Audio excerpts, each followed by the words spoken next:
Les médiathèques de la ville de Massy vous présentent 3 idées.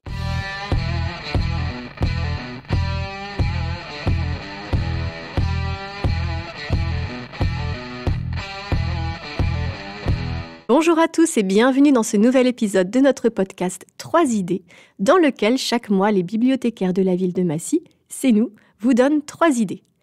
Souvent, on vous parle de lecture, mais il nous arrive aussi de temps en temps de parler musique ou cinéma. Et aujourd'hui, je suis avec Elora et Gaëlle, et le thème d'aujourd'hui, c'est 3 idées de lecture pour rire aux éclats, parce que rire, ça fait du bien et qu'on en a tous besoin. Et on commence avec Gaëlle, qui va nous parler d'un roman qui s'appelle Scully Fourberie de Derek Landy. Alors, c'est un roman fantastique avec du suspense, avec une jeune fille et un squelette. Oui. Allez, on t'écoute, Gaëlle. Dans ce livre, nous suivons les aventures de Stéphanie Edgley, qui est une adolescente de 13 ans qui rêve d'aventure. C'est la fille d'un père capable de partir travailler sans son pantalon et d'une mère qui, en revanche, réussit à être globalement normale. Mais surtout, elle est la nièce d'un très célèbre auteur de polar, très souvent gore, qui répond au nom de Gordon. Malheureusement, celui-ci meurt d'une crise cardiaque. Mais Stéphanie, qui était sa nièce préférée, a la chance d'hériter de toute sa fortune, à part les couverts qui seront volés par sa tante. En revanche, à la lecture du testament, elle rencontrera un homme très bizarre, caché derrière un manteau et une écharpe, qui n'héritera que de 4 lignes de conseils écrits par Gordon. Cet homme, c'est celui qui va la sauver, 2 jours plus tard, alors qu'elle sera attaquée dans la maison de son oncle par un inconnu qui utilise des pouvoirs magiques. Mais surtout, cet homme est un squelette, qui répond au nom de Scully Fourberie, et qui parle. Et en plus, qui est capable de faire de la magie. Et c'est lui qui va apprendre à Stéphanie que son oncle n'est pas mort d'une crise cardiaque, mais qu'il a été tué. Et que maintenant, les assassins en ont après elle, et après son héritage, car quelque chose se cache dedans. Sauf que pour Stéphanie, entre une vie ennuyeuse à aller au collège tous les jours, et la possibilité d'invoquer des boules de feu, son choix est très vite fait. Elle réussit à convaincre Scully de l'emmener avec elle dans ses aventures pour confronter les assassins de son oncle. Très rapidement, nos 2 héros vont se retrouver à déterrer des secrets enfouis depuis des centaines d'années et à rencontrer des personnages plus bizarres les uns que les autres. Et c'est ça qui fait tout l'humour de cette série. Les personnages sont tous inattendus et très drôles. Et surtout, on reconnaît très rapidement des archétypes, tels que le loser ou le méchant qui va nous suivre d'un livre à l'autre, mais des archétypes qui ne seront pas respectés. Le loser, au fil des pages, va devenir de plus en plus complexe et attendrissant. À l'inverse, le méchant qui les suivra d'une fois sur l'autre n'arrivera jamais à les coincer, ni même à seulement faire partie de l'intrigue. De la même manière, les réactions des personnages face à chaque action est toujours très drôle. Dès que quelque chose de catastrophique se passe, on s'occupe d'abord de savoir si nos lacets sont défaits. À l'inverse, si un accident mineur se produit, tel qu'une voiture est raflée, cela prendra tout de suite des proportions énormes. Mais derrière l'humour que l'on trouve dans chaque dialogue, on sent malgré tout une tension. Quelque chose de dangereux, enfoui, un secret caché par les différents personnages. Cela crée une tension qui nous fait rire, mais qui est aussi capable de nous faire peur. Mais cette tension apporte aussi, entre les uns et les autres, beaucoup de tendresse. C'est donc à la fois un livre extrêmement drôle, mais qui peut aussi nous apporter beaucoup d'émotions. Merci Gaëlle. On va continuer avec Elora qui va nous parler d'un roman que, de prime abord, j'aurais pas forcément imaginé comme étant un livre où on rigole, je vous avoue. Ça s'appelle Petit suicide entre amis de l'auteur finlandais Arto Pasilina. Elora, on t'écoute, explique-nous. Donc, à mon tour de vous présenter mon livre Feel Good, Petit suicide entre amis, paru chez De Noël en 2003, écrit par l'auteur finlandais Arto Pasilina. Quand j'ai découvert ce livre, en fait, c'était un prêt. Quand on m'a prêté ce livre, j'avoue que j'étais un peu sceptique quand on m'a promis une bouffée de joie de vivre et d'optimisme. Il faut dire que le titre « Petit suicide entre amis » invite, à la méfiance. Alors l'histoire, c'est celle de Onni Relonen, excusez-moi pour l'accent, entrepreneur en faillite, qui a décidé d'en finir avec la vie le lendemain du jour de la fête nationale. Ils se rendent donc dans une grange isolée et, manque de bol ou coup de chance, ils tombent sur quelqu'un en train d'essayer de se pendre, le colonel Hermanni Kemppainen. Il lui sauve donc la vie et ils discutent, échangent et deviennent amis. Donc après plusieurs saunas et moult boissons, ils prennent une décision. Ils vont rassembler tous les suicidaires du pays. L'idée serait de les rassembler autour d'abord d'un grand repas, puis d'une conférence sur la prévention du suicide par une psychologue. Tous ceux qui, à la fin du repas, n'auront pas repris goût à la vie, seront invités à envisager un grand suicide collectif. Donc, après quelques remous, la réunion a lieu et un petit groupe d'élus se forme et s'embarque pour un voyage en car à travers l'Europe avec pour destination une falaise de laquelle ils comptent se jeter. Alors, la force d'Arto Pasilina, c'est d'aborder des situations toujours assez surprenantes, avec beaucoup de sérieux, et ça donne un décalage extrêmement loufoque. Pour vous donner un exemple, à votre avis, comment est-ce qu'on rassemble des suicidaires de toute la Finlande ?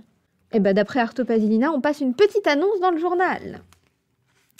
Songez-vous de suicide, pas de panique, vous n'êtes pas seul. Nous sommes plusieurs à partager les mêmes idées et même un début d'expérience. Écrivez-nous brièvement en décrivant votre situation, peut-être pourrons-nous vous aider. Joignez vos noms et adresses, nous vous contacterons. Toutes les informations recueillies seront considérées comme strictement confidentielles et ne seront communiquées à aucun tiers. Pas sérieux, s'abstenir. Veuillez adresser vos réponses poste restante, bureau central de Helsinki, nom de code, essayons ensemble. Ce que j'aime aussi avec Arto Pasilina, c'est que ces personnages ont le don pour s'embarquer dans des situations complètement improbables. Par exemple, à un moment, le groupe de suicidaires se balade dans un cimetière et rencontre des skinheads en train de profaner le lieu. Donc forcément, ils sont indignés, donc ils décident de se lancer dans une bataille rangée contre les skinheads. Il y a aussi un passage où ils font un petit crochet par la France et ils se retrouvent avec donc 3 des membres du groupe qui participent aux vendanges en Alsace de manière un petit peu trop guillerette et résultat se retrouvent interdits de séjour en Alsace pour de préférence toujours. Donc le ton est extrêmement léger, extrêmement agréable. Beaucoup d'humour, un humour assez décapant, ce qui est assez surprenant pour un thème qui est pas évident. Les personnages sont attachants, ils sont humains. J'aime bien notamment, il se retrouve à embarquer un optimiste, pas du tout suicidaire, mais qui était là parce que oui, l'idée de voyager, lui, ça lui plaisait bien. Le voyage en car à travers l'Europe, bah pourquoi pas.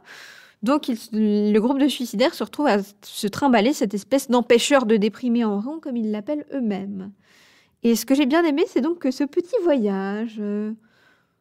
entre connaissances, puis entre amis, parce qu'ils finissent par s'attacher les uns aux autres, petit à petit, ça leur redonne un peu goût à la vie. C'est agréable, ils s'amusent, ils découvrent, ils se baladent. Et je trouve que c'est un ouvrage, malgré le titre, extrêmement optimiste. Et c'est une bouffée d'air frais, ça donne envie de vivre, ça fait aimer la vie. C'est un bonbon. Donc, ne vous arrêtez pas au titre et découvrez ce livre qui est un vrai bonheur. Et d'ailleurs, je recommande à peu près toute l'œuvre d'Arto Pasilina, qui, pour moi, est un des auteurs les plus drôles que j'ai jamais lus. D'accord. Alors, personnellement, je connaissais pas du tout, mais c'est vrai que c'est très intriguant et ça donne envie d'aller voir. Merci Elora pour la découverte.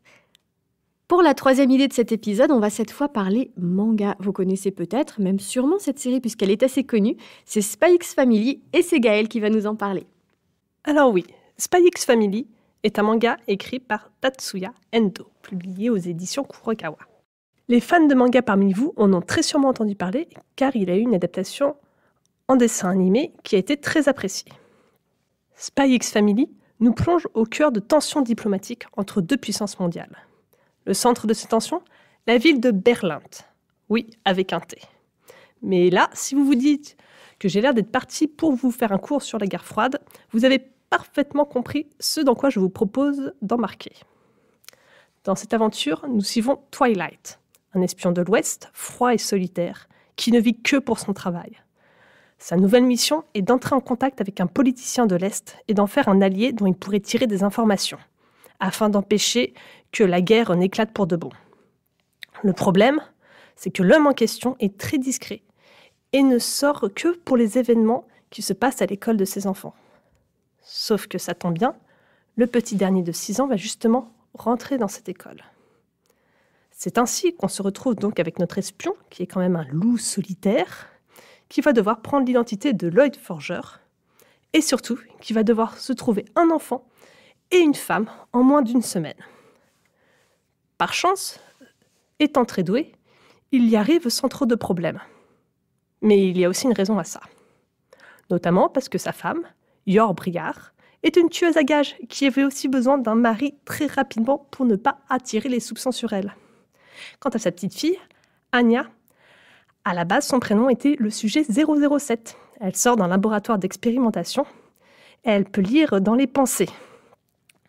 Et autant dire que pour elle, un papa qui est espion et une maman qui est tueuse, d'après les dessins animés qu'elle regarde, c'est surtout extrêmement palpitant et drôle.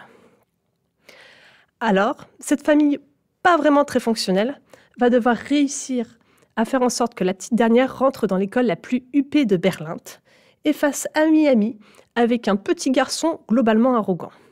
Et c'est ça qui va être extrêmement drôle dans ce manga. C'est que cette famille ne tient pas du tout debout. Le père est incapable d'agir en père, la mère ne comprend généralement pas grand-chose à la vie de société, et la petite rêve de pouvoir escalader les murs et d'avoir plein de gadgets, alors que tout ce qu'on lui demande, c'est de bien se comporter à l'école et de se faire des amis. Les autres personnages sont tout aussi drôles. Tous les enfants de l'âge de Anya sont incapables de se comporter de façon typique pour des enfants, avec chacun déjà des rêves de grandeur. On trouvera aussi le beau-frère qui fait clairement partie de l'équivalent du KGB et qui adore son métier, ainsi qu'un chien sur lequel je ne vous dirai pas tout, à part qu'il sort du même laboratoire que Anya. Et cette famille de gens complètement perchés, qui tentent de faire bonne impression et de rester discrets au milieu d'une grande ville, s'en sort que très moyennement bien, en dépit du fait que maintenant ils n'ont pas encore été attrapés.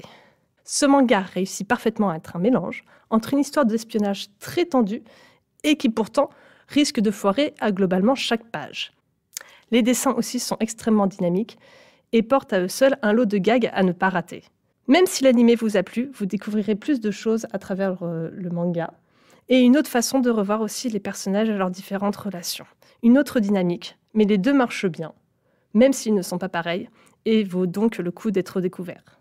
Merci Gaëlle, et c'est déjà la fin de cet épisode de notre podcast 3 idées. On espère qu'il vous aura plu et donné des envies de lecture. Pour rappel, on vous a présenté aujourd'hui Scully Fourberie de Derek Landy, Petit suicide entre amis de Arto Passilina et Spy X Family de Tatsuya Endo. Si vous voulez, vous pouvez venir lire et emprunter gratuitement ces livres dans les médiathèques de Massy. Et en attendant, on vous dit à très bientôt pour un prochain épisode.